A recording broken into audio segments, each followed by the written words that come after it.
La liberté d'installation. Voilà un vaste sujet. Un sujet qui porte à débat et parfois à polémique.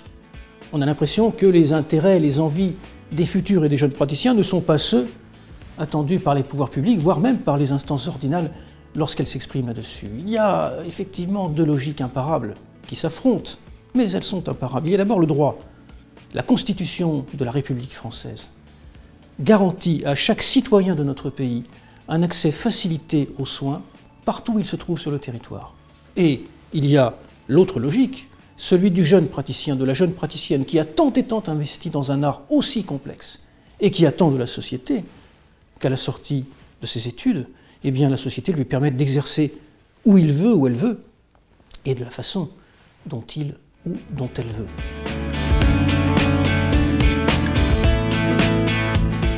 Des mesures ont été prises, des mesures souvent intelligentes, des mesures qui commencent à porter leurs fruits.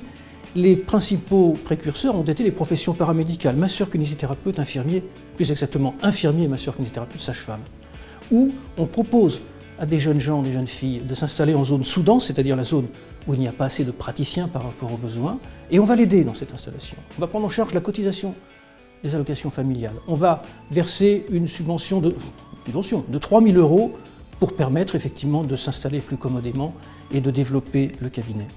Et par contre, celui qui veut s'installer dans une zone surdense, à Saint-Tropez, ou dans un quartier chic de Bordeaux, de Paris, de Lille, eh bien celui-là devra attendre qu'un praticien déjà en place dans cette zone surdense soit parti pour prendre sa place. Et s'il ne l'attend pas, il ne sera pas conventionné.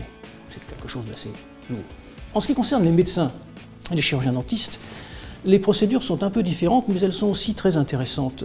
Le contrat d'engagement de service public proposé aux étudiants en médecine et aux internes en médecine, ainsi qu'aux étudiants en odontologie. On va proposer à ces étudiants qui vont signer ce contrat de leur verser 1 200 € bruts par mois pendant toute la durée de leurs études, dès la deuxième année, dès le PCEM2 chez les médecins et jusqu'à la fin de l'internat. 1 200 € bruts par mois, je sais d'expérience que c'est une petite fortune pour un étudiant. En contrepartie de cela, lorsque les études seront terminées, il s'engage à exercer dans une zone sous-dense pendant une période qui correspond au minimum au temps durant lequel il a reçu cette rétribution de la part donc, de la collectivité, de nous tous. C'est un effort.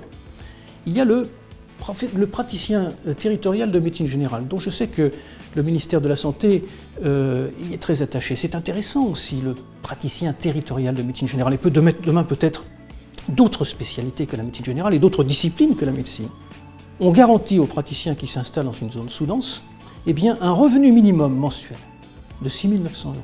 Si, de par son art, par le service de son art, il n'atteint pas ce revenu minimum, eh bien, il y aura un complément qui sera versé par nous tous, par la collectivité, et c'est la noblesse de la collectivité que d'aider ce jeune médecin jusqu'à atteindre donc ce revenu. Je crois que les crises ont ceci de positif au moins, c'est qu'elles rendent les gens intelligents.